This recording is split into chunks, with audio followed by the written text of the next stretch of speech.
Coming up on this Thursday edition of Daybreak, 3 weeks after the Sewol-ho ferry sank, the authorities admit they miscounted the number of survivors. There were 172, not 174. South Korea's top diplomat says North Korea will pay the heaviest price in new sanctions if it goes ahead with a new nuclear test. Plus, the Korean won rises to its highest level against the US dollar since the 2008 global financial crisis. Daybreak begins now.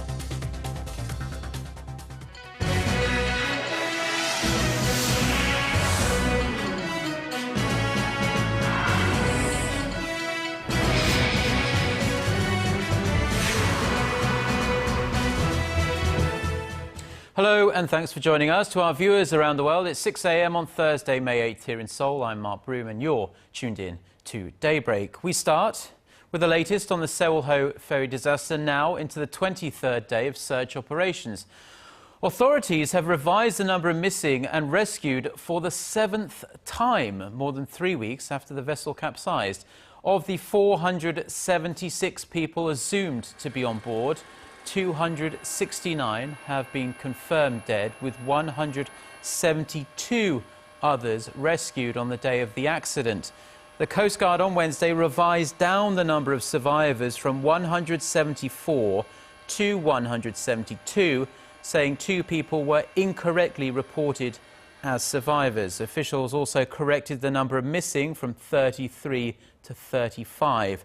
The Coast Guard explained that 2 Chinese nationals were added to the list of missing after examining credit card records, but the 2 bodies of ethnic Korean Chinese had already been retrieved, raising questions about the authenticity of the count. There's also the possibility infants under 2 years of age may have been on board the ferry, as they could travel for free. Divers have reported seeing nursing bottles inside some of the ferry's cabins. The public anger and outrage over the Sewol-ho ferry disaster is prompting the government to act swiftly and fill in gaps in safety regulations. The government has announced plans to introduce an inspector within the Maritime Ministry to oversee not only the safety management of vessels, but also the areas in which they operate. During a cabinet meeting Wednesday, officials also discussed shifting the current maritime safety system that focuses on emergency response to one that focuses more on preventing accidents. Under the changes, a presidential decree would determine who is subject to safety inspections and when a vessel operator is required to submit its safety records. The measures are meant to address criticism that mismanagement and lax oversight led to last month's ferry accident.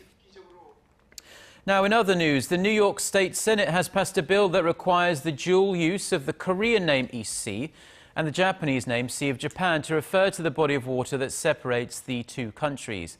At a general session this week, the State Senate passed a bill in an overwhelming 59-to-1 vote. This bill requires the dual usage of both names in all school textbooks from July 2016. The bill has to pass the lower house to become law, though.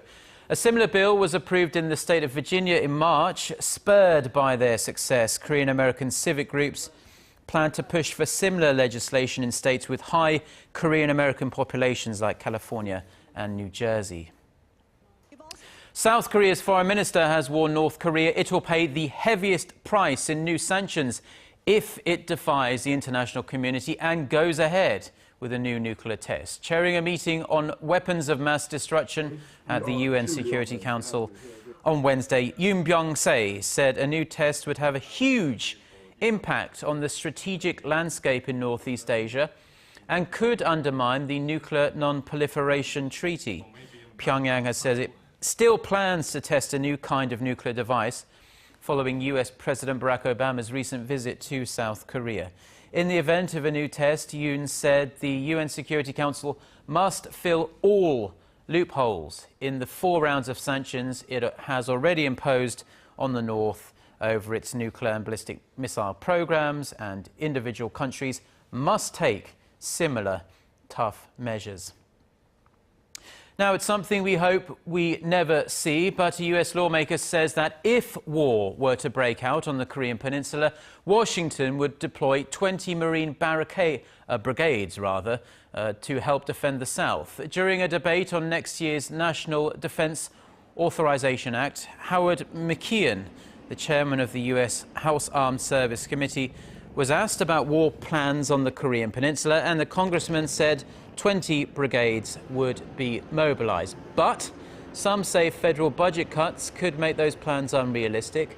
The number of brigades in the Marine Corps is expected to drop to just 21 once the cuts are complete, which would leave just one brigade in reserve.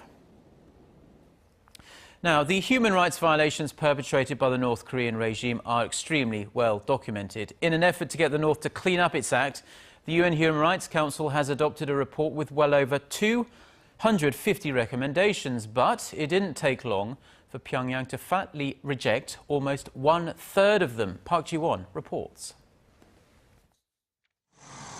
The United Nations Human Rights Council has provided North Korea with 268 recommendations to improve its dire human rights conditions. They came in a report adopted on Tuesday in Geneva during the Council's Universal Periodic Review session on North Korea. The extensive report urges Pyongyang to close its notorious prison camps and end public executions. It also called on the North Korean regime to stop its systematic and widespread human rights violations, which include forced labor. North Korea immediately dismissed substantial portions of the report, rejecting 83 of the recommendations outright. The rejected recommendations include closing down any political prison camps, eradicating state-sponsored discrimination based on the political backgrounds of families, and cooperating with the International Criminal Court. North Korea's UN ambassador Seo Se-pyong said the recommendations came out of the international community's misunderstanding and prejudices against the regime. Regarding the remaining 185 recommendations, North Korea said it will review them and respond before the Council's regular session scheduled for September, during which time the full report will be made public. The Council's Universal Periodic Review is held for 2-week periods, 3 times a year. During each session, 14 countries undergo reviews. Pyongyang took the opportunity to lash out at the United States. The North state media said the U.S. is the worst country in terms of human rights infringement.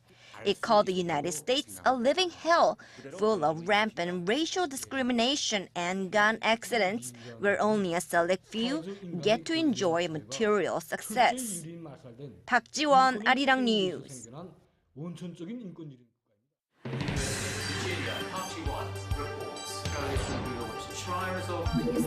We start before the sun rises to bring you the latest stories out of Korea. We also lead the way with important global coverage. Stay on the pulse of what is happening with Daybreak.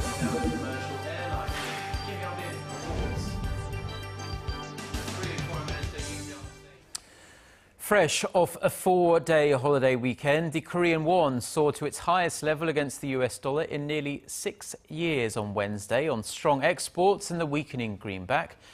Finishing the trading day at more than 1,022 won, which is up nearly 8 won from last Friday. The won's gain comes as the US dollar depreciated against major currencies on weaker than expected economic growth in the first quarter. Analysts also attribute the won's recent appreciation to Korea's recent prolonged current account surplus. Global investment banks expect the won to remain strong against the dollar for now, as Seoul currently allows for the won's appreciation. There is speculation, however, that authorities may intervene to prevent the won from breaching the 1,020 level. Now, despite the currency's strength, Korea's biggest companies reported weaker earnings last year compared to a year earlier at least. And that's also dented corporate tax collection. Their profits, however, are expected to improve this year. Hwang Jie reports. Corporate Korea has turned in a disappointing scorecard for 2013. The combined pre-tax profits of 87 affiliates of the nation's 10 major conglomerates dropped almost 15% to around $50 billion last year from 2012, according to data compiled by market researcher FN Guide on Wednesday. When excluding Samsung Electronics, the nation's most profitable company, the drop is even more pronounced at more than 30%. The sagging profitability of local companies also hit corporate tax collections. The government's tax revenues from the companies totaled only $10 billion in 2013, down nearly 6% from a year earlier. While citing the slowdown in emerging markets for the reason behind the disappointing performance of Korean companies last year, market watchers expect a 20% growth in corporate profits this year, helped by moderate recovery in advanced economies. They add, however, that the double-digit growth expected in 2014 is largely due to the sluggish performance in the past 3 years. Actually, we have not seen a significant signal for Korean exporters' earnings to turn around 2014. But I just want to point out the base effect first, because it's been lowered down too much. Also, market watchers point out that a slowing Chinese economy could hurt the profitability of Korean companies this year. 황지, Arirang News. It's been 5 years since smartphone banking was first introduced in Korea. The technology has come very far over the years. The services once restricted to visits to the bank are now just a few taps on your phone away. Our Connie Kim has this report.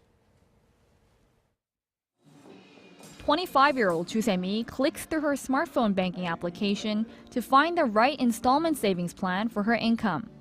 She says the process is simple and fast and only requires her to input some personal information. Since I work, it's hard to go to the bank, but through banking applications, I can instantly get one-on-one counseling, which is so much more convenient and safe. Smartphone banking has evolved over the years. What started as a way to make simple transactions from one account to another now includes other services like enabling users to secure loans and chat with a bank representative and purchase a financial product. The explosive growth of smartphone banking has South Korean banks rolling out a second generation of services, allowing users to do just about anything they can in an actual bank through mobile applications.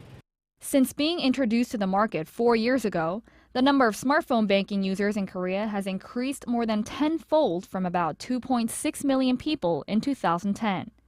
By June of this year, the Bank of Korea expects the figure to surpass 40 million, or nearly 4/5 of the total population.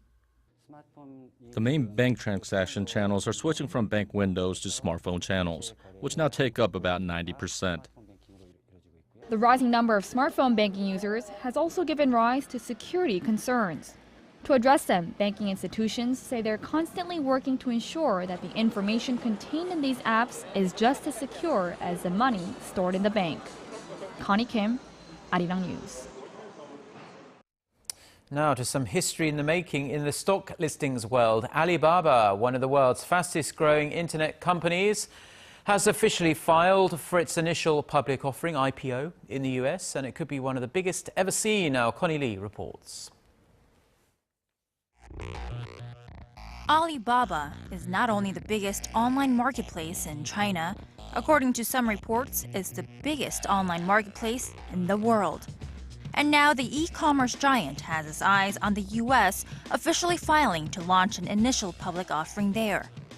In its registration statement, the Chinese company said it plans to raise $1 billion, but analysts say the amount is likely to go much higher.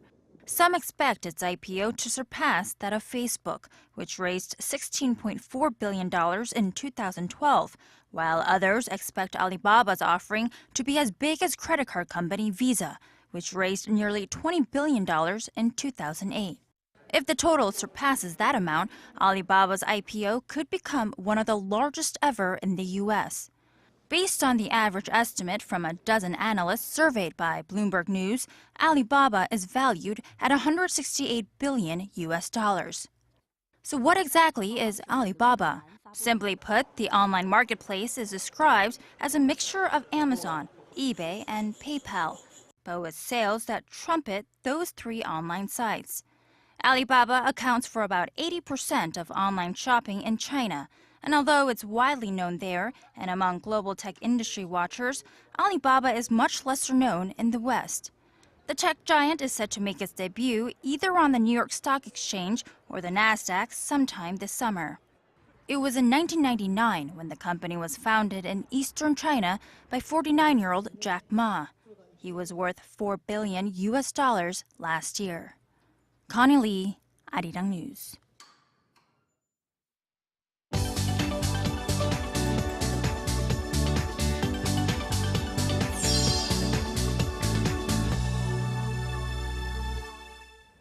Time now for a look through our international headlines. For that, we connect to our Eunice Kim standing by at the news center. Good morning, Eunice. Good morning to you, Mark. We'll begin in Nigeria, where the attacks on civilians continue. This as international aid begins to take shape into the country under spotlight for the abduction of more than 200 schoolgirls.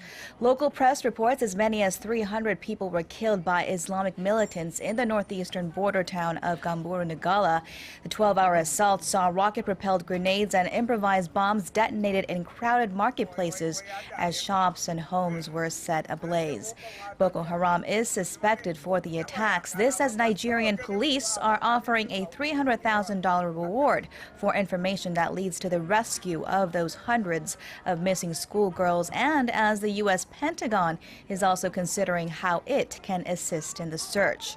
British officials will also send a team of experts to work with the U.S. team that will establish a coordination cell at the U.S. Embassy for support in intelligence, investigations, and hostage negotiations. And in a turn of events, Russian President Vladimir Putin has called on separatists in Ukraine to postpone its secession vote slated for this coming Sunday to create an atmosphere for dialogue. President Putin also announced he would pull Russian troops back from the Ukrainian border, where some 40,000 men are believed to be amassed. The move is being seen by some as a possible breakthrough, though the West are still watching for signs of a pullback. Meanwhile, a leader for the so-called People's Republic of Donetsk told Reuters they would discuss Putin's call during a meeting on Thursday. Uruguay has become the first country to openly regulate a legal market for marijuana. Its government announced specific rules and regulations on Tuesday after lawmakers there approved the cultivation and sale of the cannabis back in December. The idea is to take the market from criminals, the government says, and regulate it from beginning to end down to the price. A dedicated agency has set the proposed cost of a gram of pot at just under 90 cents, lower than black market rates. Uruguayans will also be allowed to grow as many as 6 plants at home, and non-growers will be able to purchase as many as 40 grams of marijuana at pharmacies every month. The World Health Organization has released a list of cities with the worst air pollution in the world. New Delhi topped the list together with 3 other Indian cities. The study looked at levels in 1,600 cities with data volunteered by the cities themselves to help them clean up. The WHO last month said air pollution was the world's single deadliest environmental health risk, killing 7 million people in 2012. Beijing's reading placed at 77th with a PM 2.5 level of 56, a figure that appears to be outdated. WHO experts say that data was from 2010.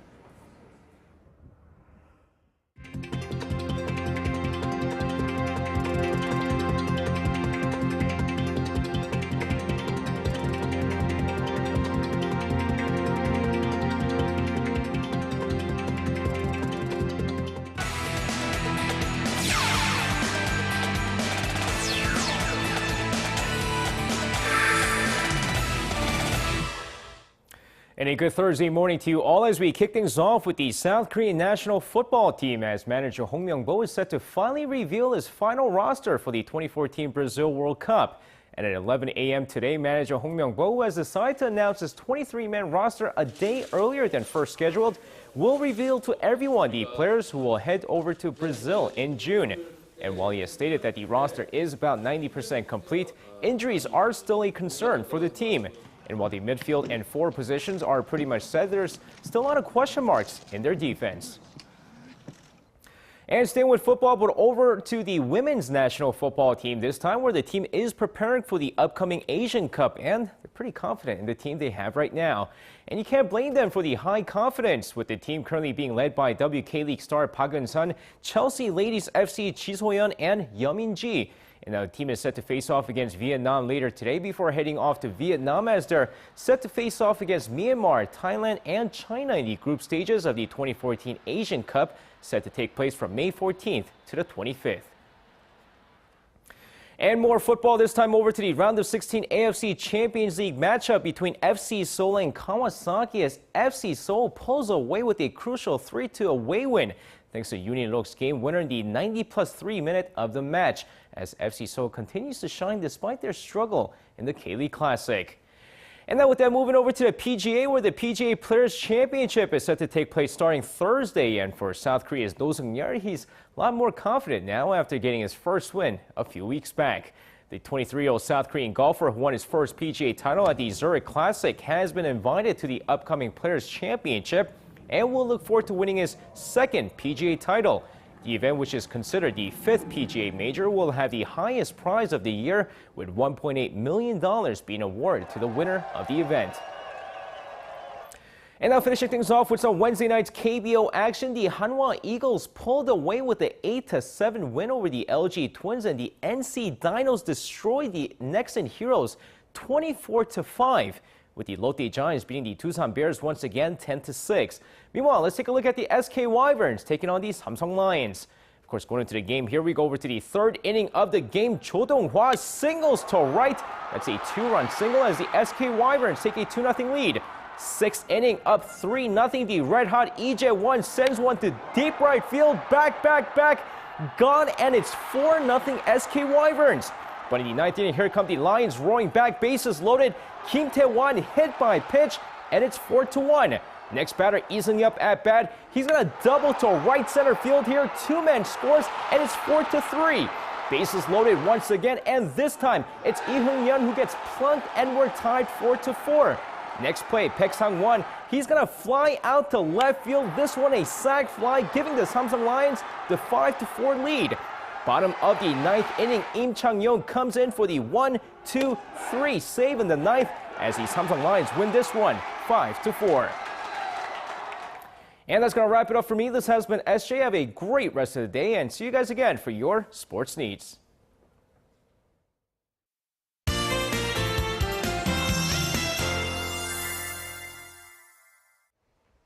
Good morning. Well, I'm Lee Ji-hyun with the latest weather updates.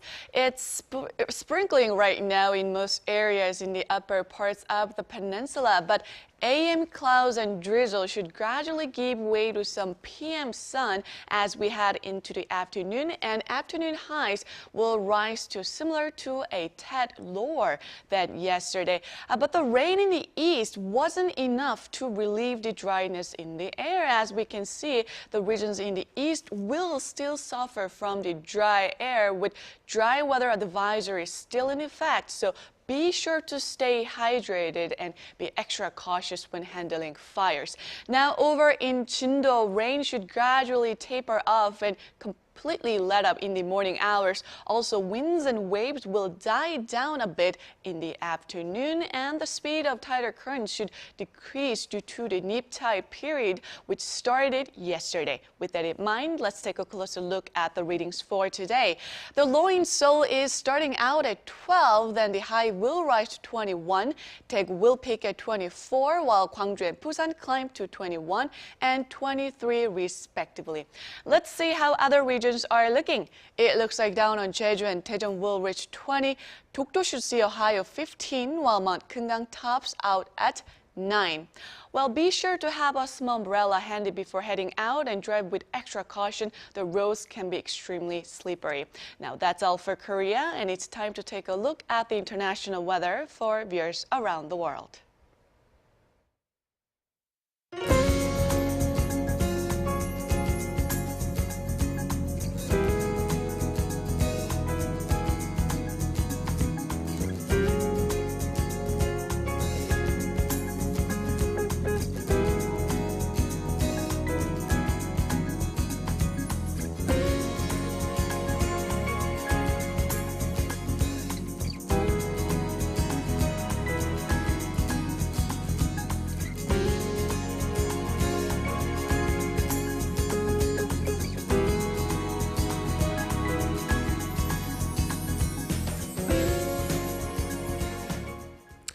Okay, well, those are the stories we have for you at this hour. Korea Today is coming up in about half an hour's time, and we'll be back at the same time tomorrow. Until then, goodbye.